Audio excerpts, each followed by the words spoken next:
MixedTV.tv presents the Mixed TV Southeast Tennessee Football Spotlights presented by Life Care Centers of America. Join us as we look at the upcoming 2022 season and share in-depth interviews with coaches and players. Welcome back to our Mixed TV Southeast Tennessee Football Spotlights presented by Life Care Centers of America. Today we will be spotlighting McMinn County's football team, and just a reminder that McMinn County Athletics are sponsored by the Law Office of Stephen Hatchett. With that being said, jumping right in, McMinn County competes in D1 Class 5A Region 4, and they are entering their 98th season in program history. They have an all-time record of 456 wins to 390 losses and 23 ties. That gives them an all-time winning percentage of 54%. They have 0 state playoff titles, but they have been very successful in district and region play with a total record of 152 wins to 128 losses. They're looking for their 50th winning season ever, and they are seeking their 4th straight winning season. They're seeking their 23rd playoff appearance and their 4th straight playoff appearance. All-time in playoff matchups, they are 15-22 all-time.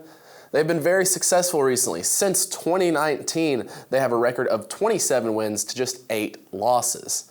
Last season, they went 8-4, 3-1 in region play. They opened their season losing 3 of their first 4 before rattling off their next 6 regular season games and winning their first-round playoff matchup, giving them a 7-game win streak last year. During this win streak, they averaged a 17-point margin of victory. They would go on to win their first-round matchup, as I mentioned, against Oak Ridge by 7 points, but would then travel up to Knox Powell, and they would lose at the eventual state champion's house. The head man for McMinn County is Bo Cagle. He is entering his 16th season. Cagle graduated from McMinn County High School in 1995 and has been their head coach since 2007. Just recently in 2020, he was named athletic director at McMinn County High School, and a fun fact, he actually coached softball at McMinn from 2010 to 2019. In his career coaching football at McMinn, he has a record of 96 wins to 68 losses. He is looking for win number 100 at McMinn County High School this year.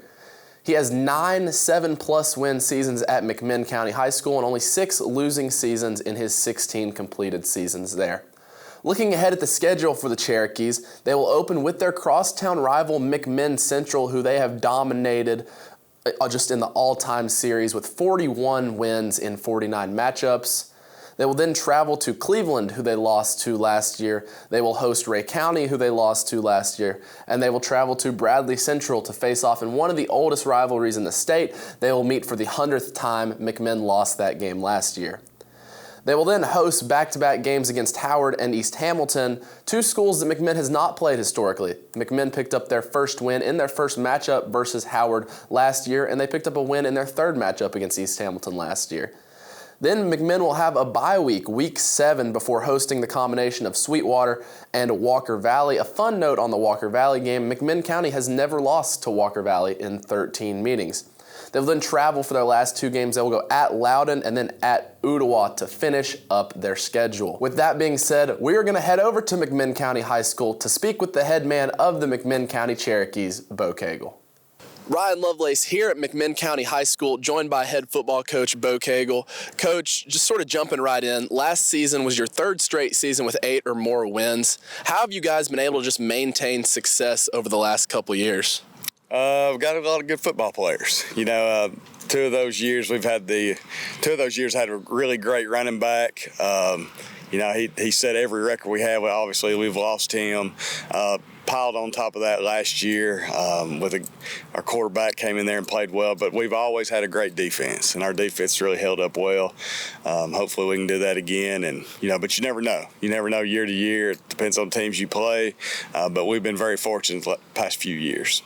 So I probably don't need to remind you, but last year a rough start, 1-3 out of the gate, but then you went on to win 7 straight before ending your season. So what does sort of a streak like that just do for the outlook on this season and just the culture in the locker room? Well, we knew something like that could happen last year because of the front end of our schedule with Bradley, Cleveland, and Ray County, 3 out of our first 4, and it could happen again. Our goal is to keep playing better each game, build upon one game to another, not really worry worry about the scoreboard just yet. So if we can do that, I mean, we did it. We've done it before, so it helps you in the locker room say, look, if we get to that point and we're 1-3 again, we've been there before. We know how to overcome that, and we can still get all of our goals that we have in front of us.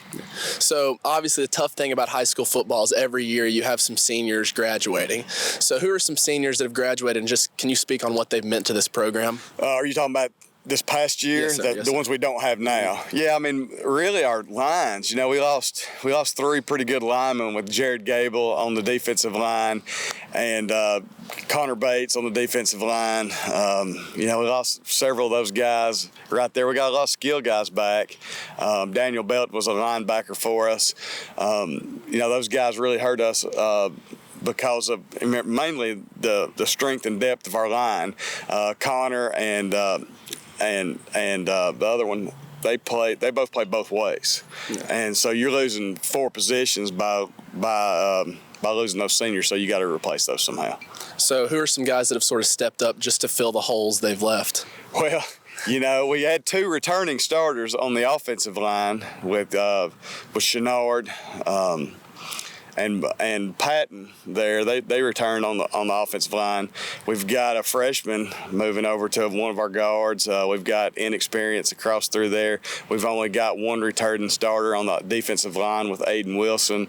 So it's you know, we're going to improve and get better. We've got folks that can do there, but we're very thin. We'll have freshmen playing, especially if somebody gets hurt. So we're very thin across the line. What we are, you know, we're blessed with our skilled athletes right now. We've got skill, probably as much as we've had in a long time. So hopefully that'll make up for some of the difference on our lines. So sort of transitioning, how do you think you guys have looked through preseason workouts, scrimmages, practices, all that fun stuff? Yeah, I mean, I think we only had 1 practice where we've had a setback, where we didn't play as well or practice as well as we should have practiced. But I think we learned from that. Everything's a learning process, especially when you got a whole new team. You've got new teams. Each year it's a brand new team. So we had to learn to overcome, and we have. And from that point, we've gotten better each time we come on the field. Even when we scrimmage, we've gotten better throughout the scrimmage. We've gotten better throughout practice. So hopefully that is a trend that keeps happening. We're not playing our best game till our last game.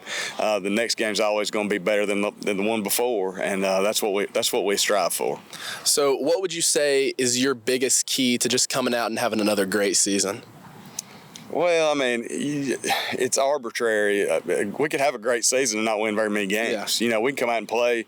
We can play as good as McMinn County football has ever played, and we can be our best team we can be and still not win very many games. It's all arbitrary. It's based on the other team. So it's always going to be that way. It's how good the other team is and how well we play against them.